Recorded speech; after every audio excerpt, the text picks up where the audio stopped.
So one of the first few things you're going to discover as a new pet parent is that your little pet is very curious and the home looks very different to them through their eyes. And largely they're going to explore your home through their mouth and their paws. So they will be nibbling, they will be scratching, they will be pretty much chewing through a lot of things in the house. So in this episode, we're going to talk about how can we pet-proof the house as much as is possible so we can encourage their exploration, but we also want to make sure they don't get hurt. So in this episode, first, let's cover the area where you're likely to spend most time with your pet. And usually that's the living room and the bedroom. Here, I'd be very cautious of the following. The first one is any kind of electrical cord or wire which is loose. Please duct tape them or just kind of cover them up carefully, or just remove them if you can. Serious hazards if they kind of chew through that wire.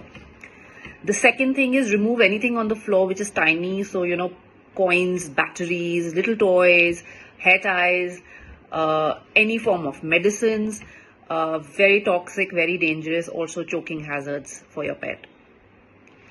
The third thing is please keep your windows and doors secured, especially if you have a cat. You don't want them jumping out of the window or kind of escaping through the door or getting shut out. If you have any books, especially your favorite coffee table books or novels, please put them inside a library, in a cupboard. Paper is very easy for them to chew on. So in fact, to encourage that behavior, to let them, get their energy out, I would say keep some newspapers or some handy magazines, old magazines without the staple pins on the side. So it's safe for them. And, you don't have to worry about your books getting spoiled as well. Lastly, please don't keep, things like candles and diyas, especially if, they're lit up. They're very easy to topple over. Also, flames are not the safest for your pets.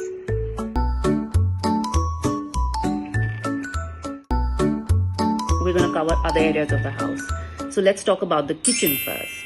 Now, first thing first, pets and animals at large are scavengers, right? So you want to make sure that if you have a garbage bin, cover it properly, make sure they don't have any access to it, because there could be a lot of toxic items that we don't want them to have access to. Make sure your tabletops are all clean and there is no food that's left out for them to kind of go through. There are a lot of human foods which are very toxic for animals, so make sure you check out our other post where we cover a lot of these ingredients, and you have to make sure that they are not lying unattended in your kitchen.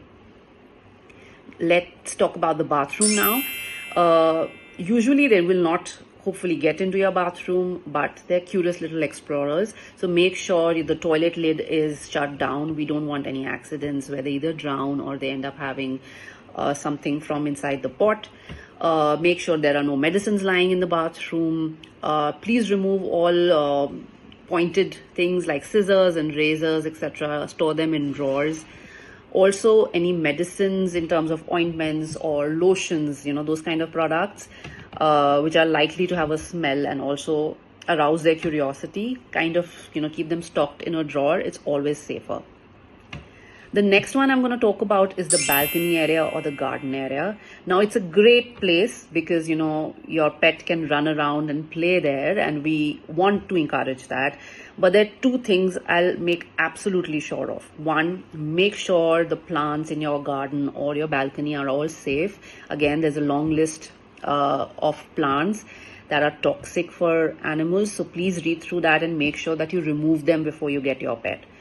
The other thing, especially in apartments, but even so in an independent house, make sure you have a fence and a mesh in your balcony, especially for cats, but even for small little puppies, so that they kind of don't, go through any small little railings and fall off. Again, as I said, these are small little habits. We want to make sure it's safe for them, but also encourage a lot of play behavior in your home. I hope this is useful.